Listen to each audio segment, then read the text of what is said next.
Alright, hey guys, how's it going? This is Mark from VisualFxPro.com. In today's video, I'm going to break down this shot of this burning house and the interior being on fire and the window parts being on fire. This shot was created for the promo video for the latest collection that we released on VisualFxPro.com. So instead of showing you exactly how I did this particular shot, I'm going to break down the fundamentals of what you need to do when creating a shot like this. I feel like that's going to be more helpful than a straight off tutorial because you can just apply the same methods to your shots as well. I used 5 wire collections from VisualFxPro. The first one is actually a free pack that you can download at VisualFxPro.com. Entirely free. You get 10 fire embers elements. Some are very heavy, some is very subtle. This is going to come in very handy when compositing fire elements or if you just want to add details to your shot. Then the next one I used was the Fire Embers and Sparks collection. This gives you a lot more flexibility for individual shots. For example, if you have a close-up or a mid shot or wide shots that you need to composite them to. I've also used our large ground fire elements. We also, of course, used smoke elements because that is very important when you're compositing fire. And lastly, of course, I used the latest collection called Structure, Fire, Walls and Ceiling. In this collection, you get 4 categories. You get behind the wall, that looks something like that. You get the ceiling fire. You also get the ceiling fire with wind. This gives more aggression to your fire. And you also, of course, get the wall fire, that looks something like that. So recently I've noticed that a lot of these assets that you can buy in other places are way overpriced, so we thought this collection should be available for all kinds of freelancers and studios, so we made it quite affordable. It's, I would say, at least 3 or 4 times cheaper than another collection you could buy from other competitors. But let's get into breaking down the actual shot. So of course this is the stock image I've used. I will have a link in the description. Then firstly what I made these burn marks using just a normal solid. So this is with no effect on it. And then I've added a fractal noise. I've used subscale on it and just made it very contrasty, and then just used a track matte of Luma matte to have the white parts transparent. We are working on burn marks at the moment, so that's going to come out next week. Then of course what I had to do, I had to mask out the windows so they're gonna be see-through so you can see the interior fire. And I've applied a effect so it's gonna be more of a silhouette look, slightly brighter than silhouette.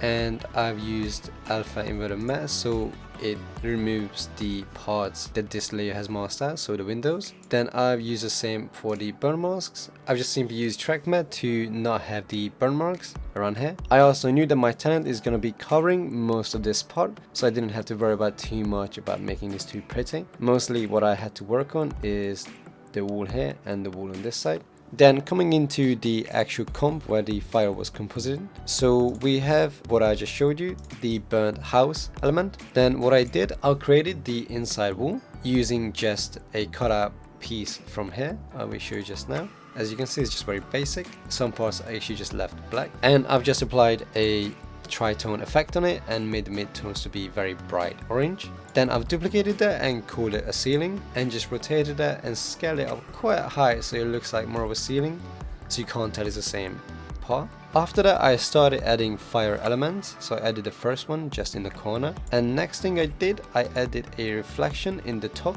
which is basically just duplicating this footage, rotating it and just mirroring it. I've also cut off the top bit so you don't see the fire flaming up into the wall. And then I added a couple of other wall fire elements just to fill up the room. As you can see here, just very small ones. And then I've added another big one just around here, and again added the reflection above it. Then I've started adding the ceiling fire just around here, so it looks like the corners are on fire. And for these as well, I've added a reflection that I simply again just rotated and added a flash blur on it. Then did the same on this side, added another reflection. Then I've added another ceiling fire just around here.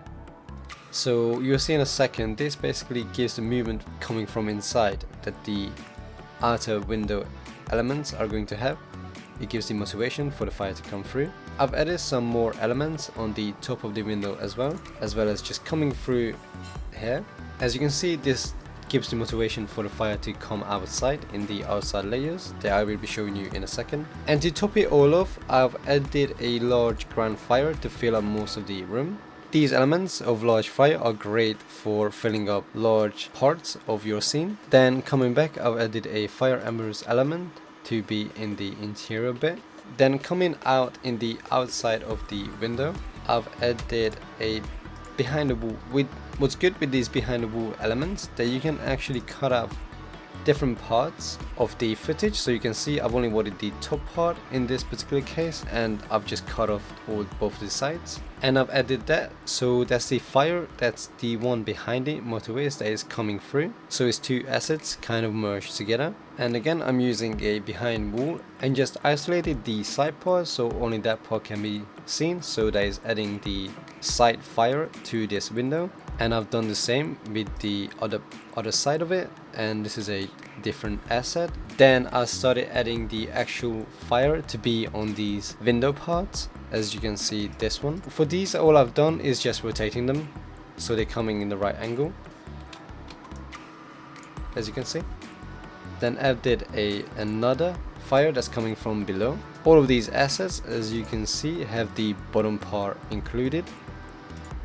That looks very realistic when looking at a shot from below, so you can see the bottom part. Here's another that is coming out from the window that is just cut off from there, so you can see it looks like it's coming through. And because I put fire elements in the interior that is from here, it looks a lot more realistic when coming out from the top. And to top it off, I've added a ceiling fire, a windy element. So it looks like the part of the window is actually on fire from here as well. So as you can see, we used 3 elements in here. We used one interior one, so it motivates the fire to come outside. And we added one more that the fire is already outside here. Then I've started adding the fire embers, and I used a mix of fire embers from the free pack and the paid pack as well. What I recommend when it comes to elements from the fire embers and sparks pack, you might not want the fire to be present. So what I've done with just that, I've just masked it out and just feather it a lot. When it comes to particles with a busy scene like this, you can very easily just hide certain stuff by just putting them behind the window or parts that it would be emitting from. Then I've added a couple more fire embers, and finally I've added one more smoke element that just really adds on top of it. I've recolored this smoke element to be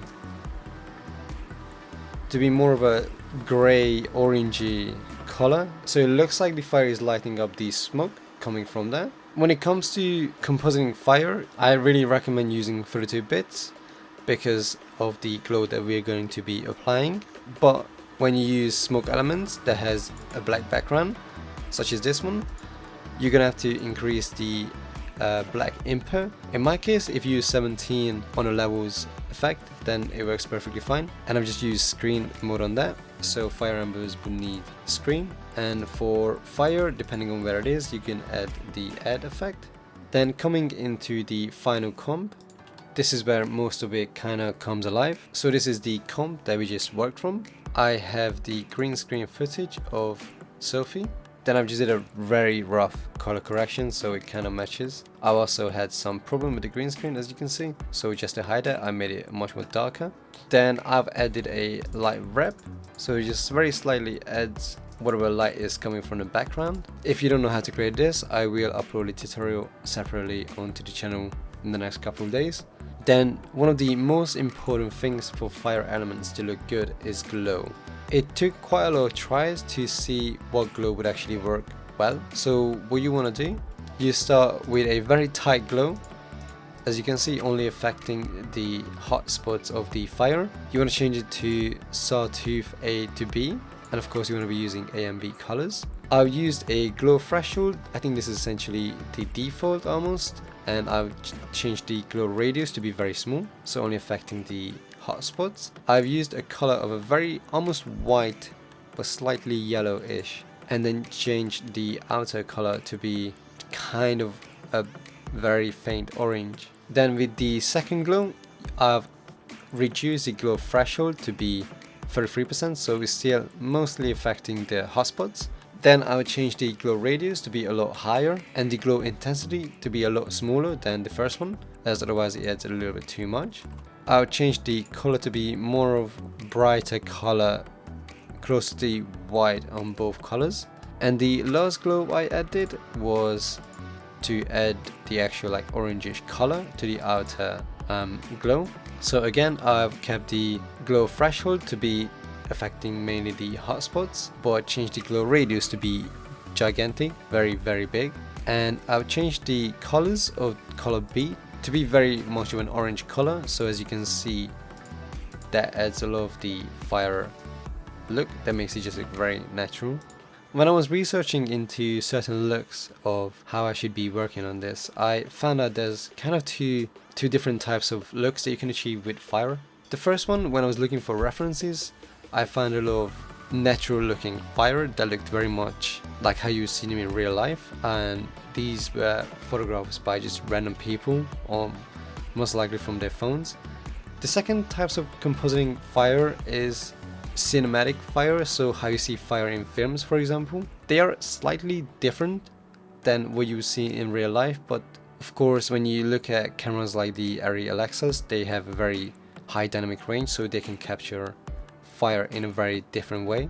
Of course, when you use different lenses, different apertures, different shutter speed, of course it can all look different, but this glow is specifically made for the cinematic look. And to achieve that cinematic look, you want to be, of course, grading your footage. And for grading, I've used something called Film Convert. I think a lot of people are very aware of this plugin now. And in this plugin, you can choose what camera you shot with. For this, I just left as default. I've actually decreased the exposure on the shot and changed the temperature to be more bluish, because the profile, the film stock I was using was quite a lot more orangey. That added that natural look. I've played around with the film chroma and the film lumen to see what looks the best. I've also played around with the shadows and highlights and midtones, the color of them, to just pop out the fire even more. Then of course I did quite a lot of curves adjustment to just get the fire to have this orangey kind of reddish look. And the last thing I did, I've added a vignette thing using Lumetri, and that really is just having Lumetri on there and just decreasing the amount. And you can play around with the midpoint, roundness and feather if you like. The last thing, because this is a still shot, I added some camera motion, and the way I did that, I created just an adjustment layer, added a transform effect on top of it, changed the scale to come from 100 to 105, so it slightly zooms in. And if I press E, you can see I've added a very simple wiggle expression to the anchor point. It's just 0.5 by 20, so it very slow just floats the camera around. So it looks like there's a very slight handheld movement on there. But that is the way I created this VisualFX shot. If there's any demand to create an in-depth tutorial for this kind of effect, then I am more than happy to create one, so leave a comment in the comment section. Alright, this was Mark from VisualFxPro.com. Don't forget to check out the collection. I would definitely highly recommend it. It's definitely the best one on the market, as well as the most affordable option. Alright, thank you.